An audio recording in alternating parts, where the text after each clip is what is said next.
Et oui, je me suis dit que ça serait sympa de faire un petit pronostic. Je l'annonce haut et fort, je pense que c'est Shanice qui va gagner koh cette année.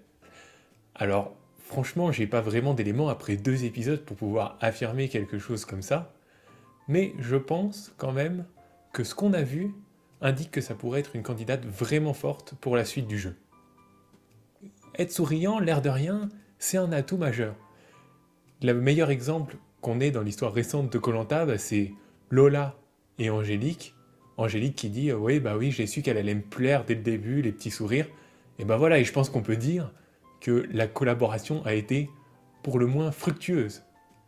Ensuite, je pense qu'elle a vraiment une personnalité qui peut lui permettre d'aller loin dans l'aventure. Elle est très discrète, mais sans être trop discrète. Par exemple, on l'a vu participer au choix de l'emplacement de la cabane, et c'est super important ça, parce que si vous dites jamais rien, forcément vous allez vous isoler, vous allez apparaître comme moins sympathique, et on va voter pour vous plus facilement, c'est normal. Et en particulier, elle se mêle pas à des débats inutiles. Il y a eu un espèce de débat après la première épreuve d'immunité, comme quoi les rouges n'auraient pas dû fêter leur victoire de la sorte, compte tenu du fait que Elodie s'était blessée pendant l'épreuve. Bon. Qui a tort, qui a raison, moi j'avoue que je sais pas trop, mais ce qui est sûr, sans manquer de respect à Elodie, c'est que c'est un peu un détail dans l'aventure, et dans ces cas-là, faut mieux se faire discret pour éviter de diviser au sein de son équipe.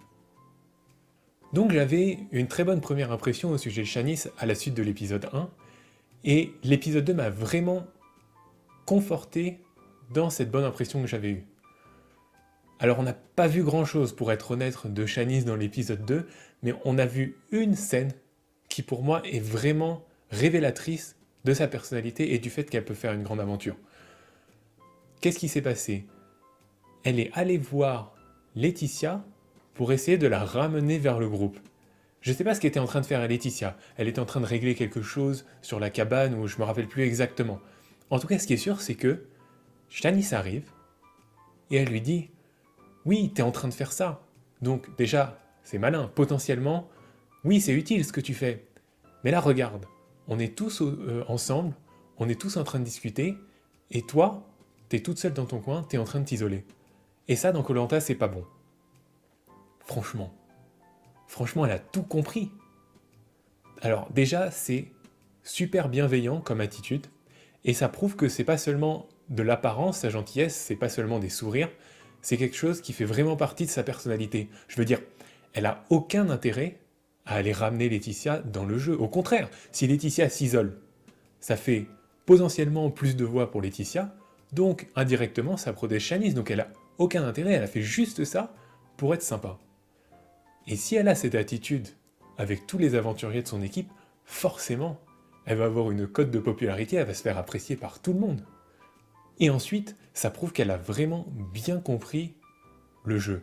Si elle a compris en plus que, en première partie d'aventure, l'important c'était de s'intégrer, qu'il y a quand même de bonnes chances pour qu'elle ait compris qu'au moment où l'aventure deviendra individuelle, l'important c'est de nouer les bonnes alliances avec les bonnes personnes. Alors, je la vois pas mettre au point des stratégies de l'au-delà, retourner le cerveau de tout le monde, un peu comme Pascal par exemple avait fait. Pascal, j'ai toujours pas compris comment il avait réussi à aller jusqu'au poteau, mais en tout cas, il s'est super bien débrouillé. Voilà, je la vois pas comme ça. Mais en réalité, je pense que les jaunes vont arriver majoritaires à la réunification, et Shanice, avec sa personnalité, avec sa compréhension du jeu, elle a vraiment tous les éléments pour mettre à profit cette majorité de son équipe après la réunification.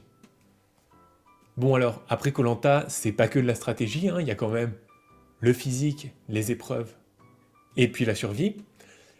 En termes de physique, je pense pas que ce soit la plus sportive du lot, mais je la vois quand même bien remporter une ou deux épreuves individuelles, ce qui est très important pour aller loin.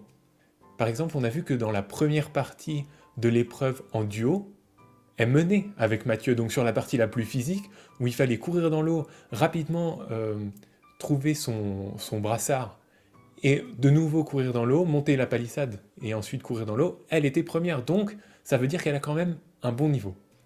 Et ensuite, concernant la survie, c'est un élément qui est surtout important en début d'aventure. Ça permet d'asseoir sa position dans son équipe.